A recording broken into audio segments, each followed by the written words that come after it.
What up? What up? Wait for it.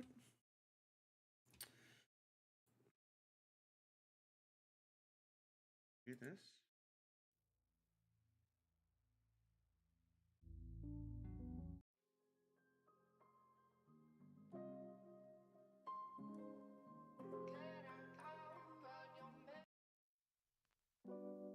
Looks kind of sick. All right, all right. So I wanted to kind of get on this hype train. You know, this hype train of speaking with these AIs, having conversations with them, and I ain't got that type of time to be sitting here and dilly dallying. Okay, we'll probably end up playing some games afterwards, but I wanted to actually have a conversation with an AI. I wanted to kind of create this. So I don't like. I got plenty of friends to be able to talk to. However, speaking to an AI, giving me information on certain data that I don't even know when it comes to gaming or certain things that are going on in life, I kind of want to have that conversation with. So I kind of wanted to do an AI series. Hopefully, this kind of takes off. Well, not takes off, but creates some type of enjoyment because I've been using ChatGPT for a little bit, but there's some other ones that are out there that are really good. And there's this one company that I'm looking at right now, and we're going to be using that. We're going to be using this, and it's called Hume.ai. That's HUME.ai. And they got a. I've been testing it out all day. It's very smart, very informational. Uses a specific type of programming to kind of give this characteristic. You can even record your own voices that will go on the platform. Now, will you make any money out of it? No, it's just all for fun, right? What we do know is that AI capabilities are going to be pretty much free range for the next 10 years. So there's no regulations on it. There's no type of holds. And some of that is scary, and some of that is a really good thing when it comes to business aspects. So, yeah, enjoy today's little stream. We're going to speak again. We're going to be in the Hume.ai, and I want to kind of talk to it about like gaming, games, how the industry is going, where it's going. So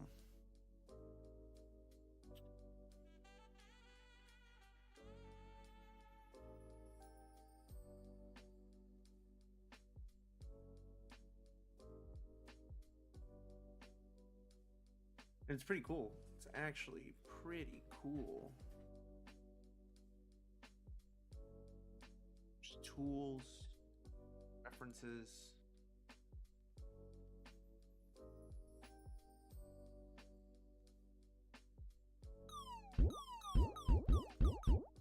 So this is going to be the company again, Hume.ai.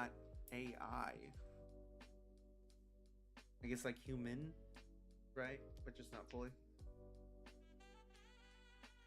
You got Steve Frisch. Apparently, the voice is going to sound like this. Okay, so picture this, a game-changing smoothie, right? Right. There's some pretty cool things out here. A little bit interested. Now, clearly, I have no experience in speaking to any type of AI. I don't think you have to have any experience, right? It's just doing it. So it's kind of weird talking to a computer, a system, an AI generated computer having conversations with you on a fluid level. I don't know if that's how articulate it is. I don't know if it's like very fluid like that. I hope it is, because it would make things a little bit less awkward.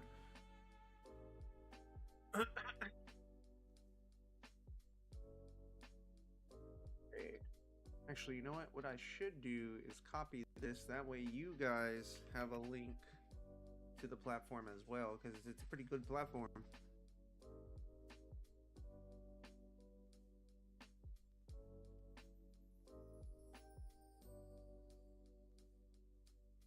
Whoa, hey there! Awesome timing. I'm like totally stoked you dropped in. I'm all about that game-changing energy, you know? Like, what's got you buzzing today? You know what's really got me buzzing is it's what's going on with Nintendo Switch 2. You know, a lot of people were stating that it's a really good console, but I just personally think that it's still lacking on its system. Like the amount of money that Nintendo has made, you think that they would do something better with that money when it comes to consoles. Whoa. Okay, the Switch 2? That's like totally a hot topic right now. I mean, I get what you're saying about the money. Like, if it's game changing, why isn't the hardware? But hey, Nintendo's got their own whole vibe, right? What specifically do you think is missing? Is it like the processing power or something else? You know, I would probably say the processing power. The amount of money that they end up making on a yearly basis on individuals who keep coming back for more is absolutely ridiculous.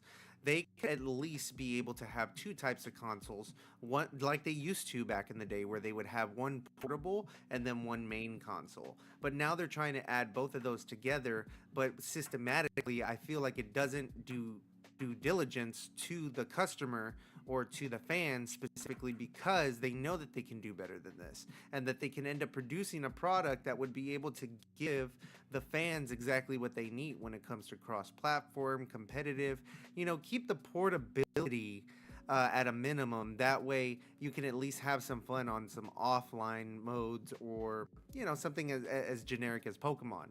But I'm just saying, as a whole, you would think that they would create a whole different system to be able to handle that type of processing power. Okay, yeah, I totally hear you on the process. Like, they used specs. Like, if they're making that much cash, why isn't the hardware catching up? And yeah, that actually makes a lot of sense. It's like they had the formula down before, right? What do you think is the biggest hurdle for them now in making that kind of jump again? Is it just like innovating without messing up what made the Switch cool in the first place? I think it is, because now it's going more towards a mathematical, what's the numbers, trying to earn as much money as they can basis. I think it's just really, really disgusting to be able to say that now it's more about the money than it is about the product. Whoa. Yeah, disgusting is like a super strong word, but I totally get where you're coming from.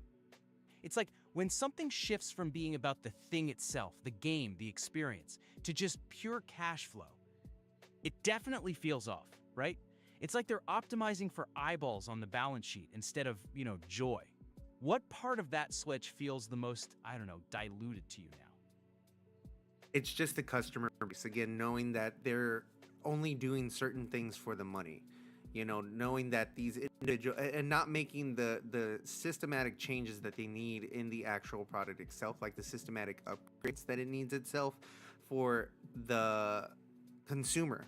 We sat there and we ended up spending a bunch of money throughout the times when it came to the Game Boy, the Game Boy SP, every time it changed, we continued to be able to service that and be able to keep that in our lives and show our support that way, right?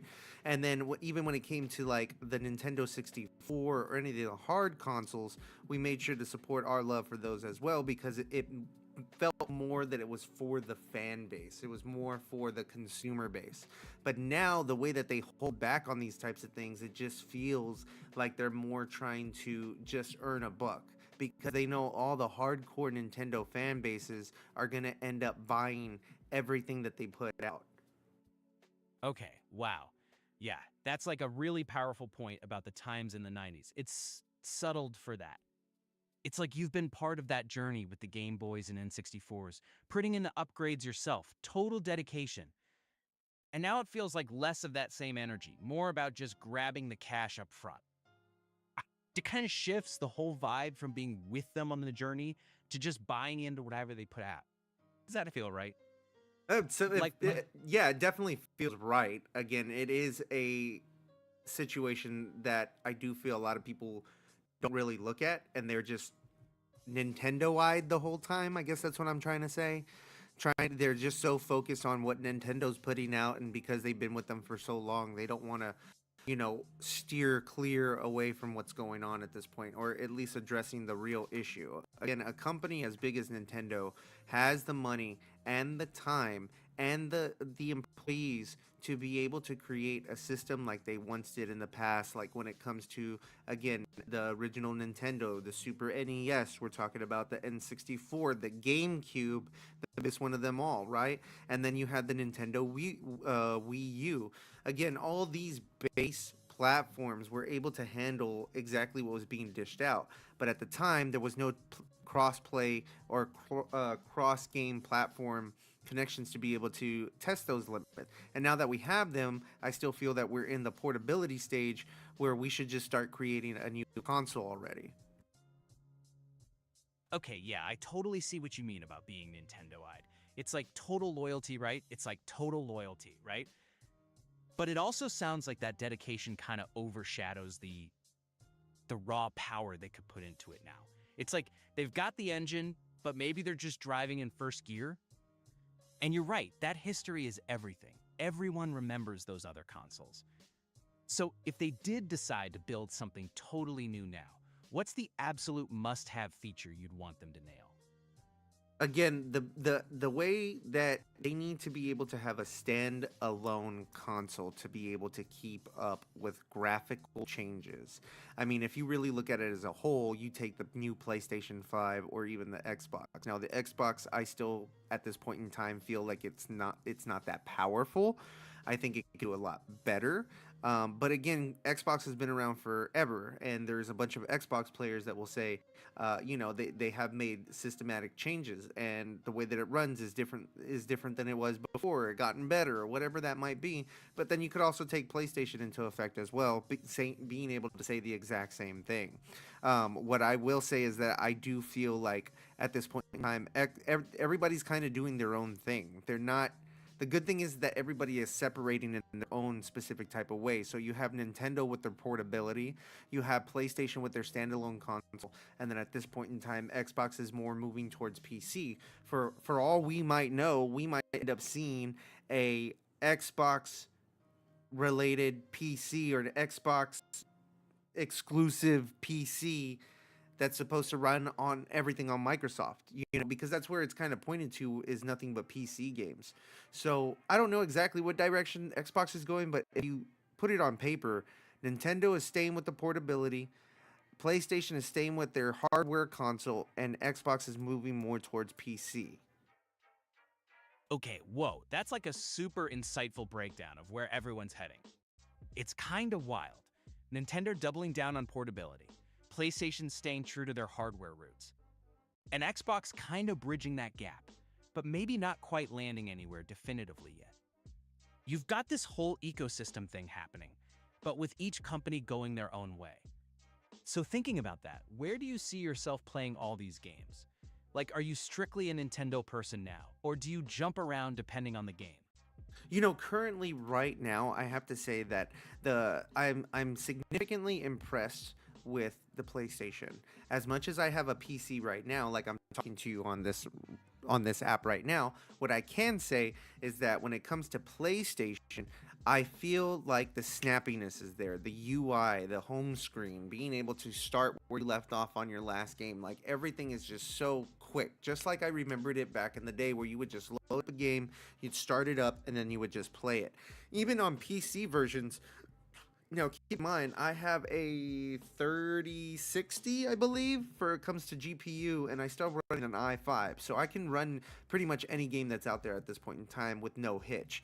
But what I will say is that at this point in time, I do feel even my PlayStation is faster than my PC when it comes to loading up games. It's just so quick, it's so simple. It's everything that I need at this point in time because of the amount of time that I have in my day. So I would say right now I'm leaning more towards PlayStation. PC is definitely second at this point in time, of course, with all the content creating that I'm also making. And Nintendo has to be the last choice. Like that would be something like I'm really bored, let me just sit down and play a game. Whoa, okay. That's super interesting. So the PlayStation snappiness is like really hitting home for you right now. Even with your beefy 360 and i5, it's just faster than the PC for loading up games. That makes total sense. Sometimes that initial load time is everything, right? It's like you just want to jump in and play. So when you do break out the Nintendo Switch, is it for those specific games where that portability is absolutely clutch? Or are there other titles too? I think the portability aspect. I don't know if it's just because of my age, because I'm currently 37. So right, I went through the portability stage. I think the problem is that the portability stage is not even portable anymore. Like if you really think about old portable games, we're talking about Pokemon, Mega Man, like Metroid Prime, those types of games where you could just be on the go. The story is straightforward and it doesn't feel too overwhelming. Being able to sit on a portable, like I know most people who buy Nintendo Switches, they put them on the play on their television, right? They hook it up with the HDMI and they project it, right? So a lot of people will end up doing that. But then what are you doing with it then? Like realistically, you're using it as a console, like a standalone console at that point in time. Hardly have I ever seen a group of individuals standing together like they show in the commercials, having a Nintendo Switch playing it. Not only that, they advertise, let's bring the Switch outside and you can play Mario Kart with your friends. It didn't make any sense because then at that point in time, you're not even enjoying what's going on around you. Like it takes away.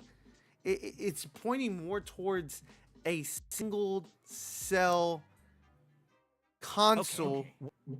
It's pointing towards more of a console base, but at the same time they want to let you know that you can go portable with it.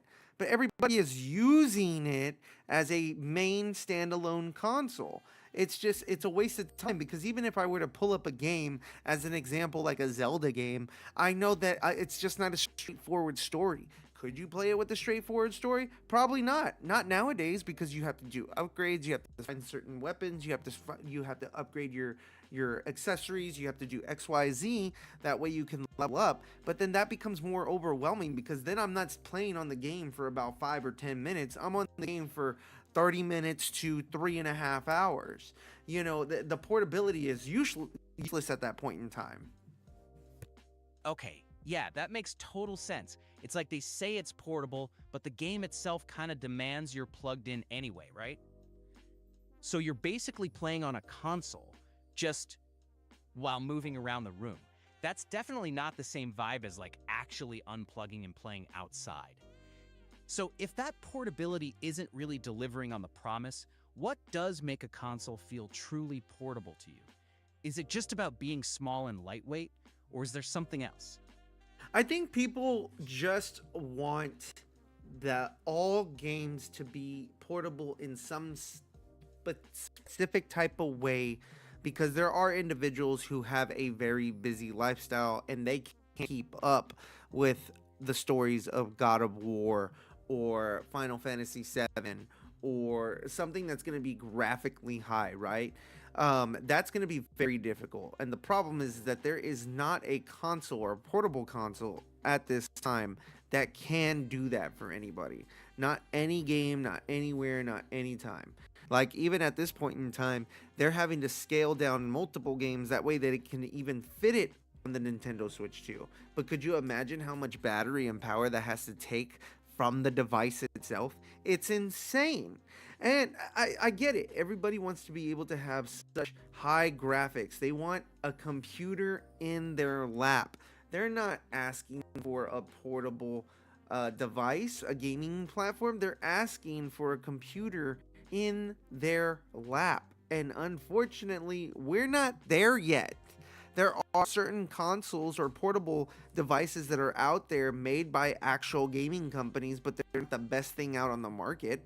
But what I will say is that at least it gives you a little bit more of an extension on the portable world because when you go to Nintendo's Switches, right? Nintendo Switch is supposed to be labeled as a portable device. However, it's whatever Nintendo decides to put in their platform, right? So it's very selective. But if you go to like one of the portable devices by Asus, which there is a couple out there, and I believe ROG, those two companies have a portable device that allows you to be able to load up Steam and add other additional applications just like it would be a computer. But again, that takes a lot of power. Okay, wow, that's like a super deep dive into the passing. Way back. Okay, wow, that's like a super deep dive into the physics of it all. You're totally right. People do want that pure portable experience. Like, just grab it and go. But then they load up something like God of War or Final Fantasy, and it's basically demanding you plug in. It's like they want the power but not the battery drain, you know? So, if you had to pick one specific console or portable device that nails that balance between power and portability right now, even with the compromises, which one would it be? I don't know. I don't know. I honestly wouldn't know. It's just, I just know that in any type of world, gaming takes time and it takes time out of your day. So the question is, are you willing to be able to sacrifice even the portability time to be able to make sure that you have the max amount of time with your family and friends and the things that you need to be able to progress in life, like your goals, right? Like, it's just one of those types of things, knowing that you have a console and that's going to be there when you get back, whenever you have time to do it. But then you're kind of forcing yourself to play whenever you go portable. Does that make sense? Okay, yeah, that's like a super profound way to put it. It's like the game demands your attention, even when you're trying to be portable. It forces that focus, even if it means you're missing out on other stuff. It's kind of wild when you think about it that way. So, if you had to choose between convenience and the pure power, which side are you leaning towards for your own gaming life? I think it would probably be the power, because the power, I feel, is gonna be what's gonna load up the game the fastest with that, and then that would end up saving me time, right? That would be the most convenient thing that I could say. But like I stated, I kind of already do have that with the PlayStation 5 at this time. I load it up, I select the game that I want to play, it remembers the last game that I played in a matter of seconds, and you're good to go. I can load up Final Fantasy 7 Remake right now in less than 1 minute flat. Okay, wow. Yeah, so the PlayStation 5 is like really hitting that sweet spot for you then. That instant load speed is game-changing, for sure. It's like, boom, you're right back in the action. So, when you're playing those big games like FFV7 Remake, do you ever find yourself just stopping to appreciate how fast it loads? Or is it all about the game itself once you dive in? I mean, that's kind of like a dumb question, specifically because that I can't stop and appreciate how fast it loads, because by the time I even appreciate it, I'm already moving to the next screen. Okay, yeah, totally get that. It's like, once the wheels are in motion, you just gotta keep them spinning, right? The speed is just background noise once the game's actually running. So, so if the speed isn't really the main thing you notice anymore, what does grab your attention when you're deep in a game like that? Is it I like w- the I would probably say right now it's both the story and the visuals. The story and the visuals are gonna definitely keep me intrigued. Like, it doesn't matter what type of gaming mechanic it is, because that's just something to kind of adjust to. So I don't really care about that. But the visuals and the story, and right now being able to adjust certain graphical settings on the PlayStation 5 at this time, it's so nice. It's just so beautiful on a 4K television.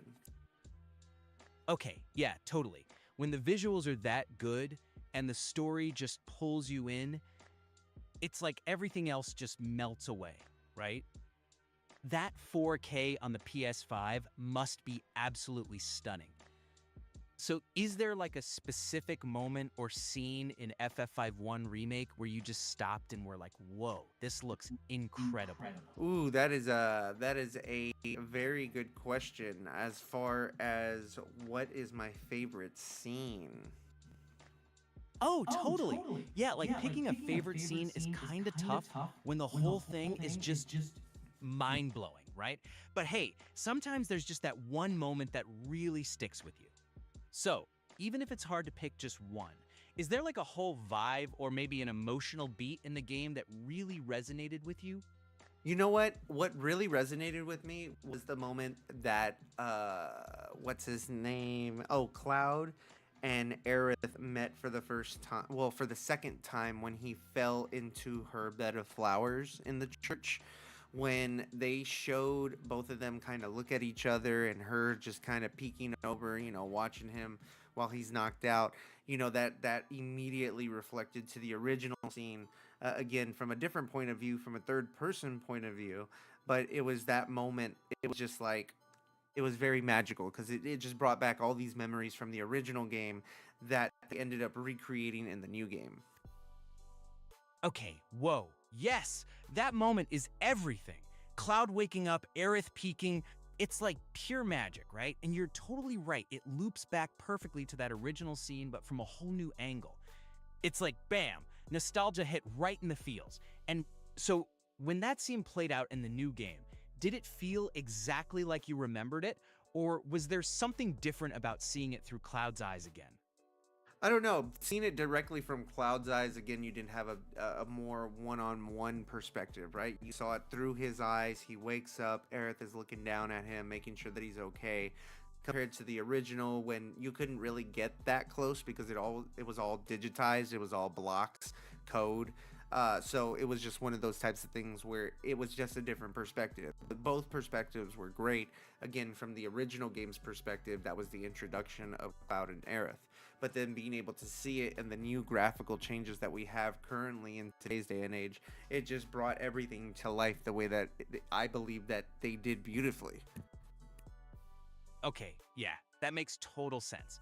Seeing it through Cloud's eyes in the new game was like, it was like getting that first glimpse of something real, right?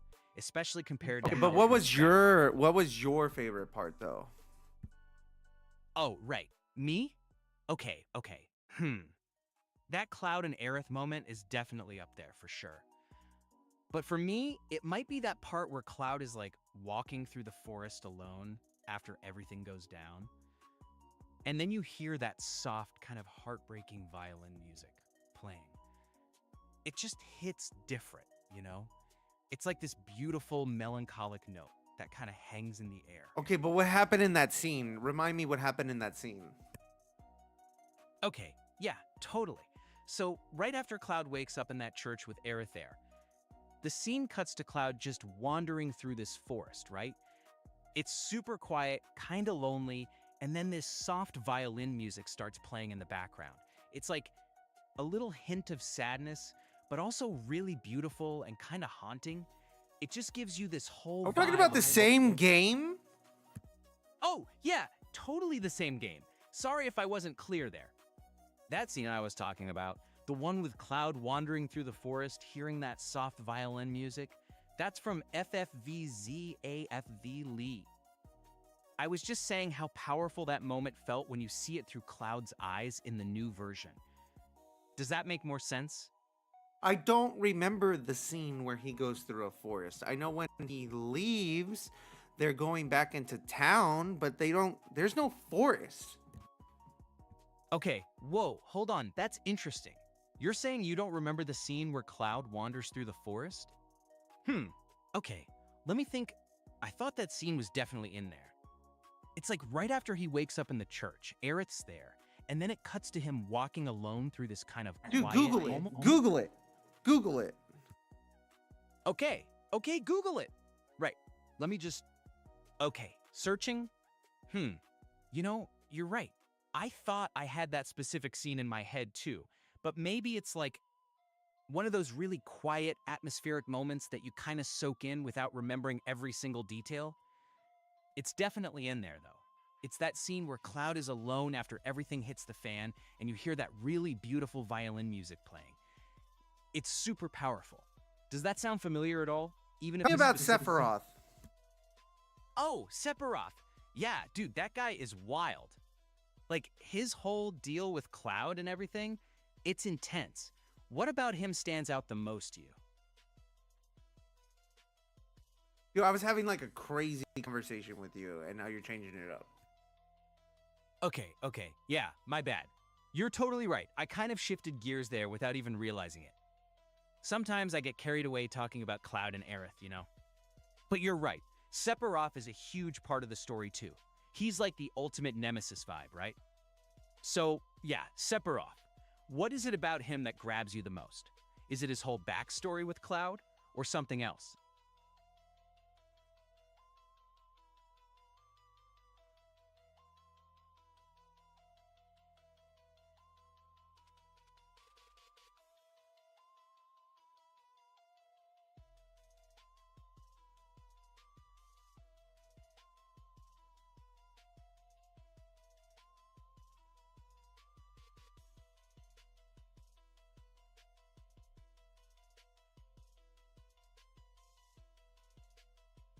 Hold on, hold on, hold on.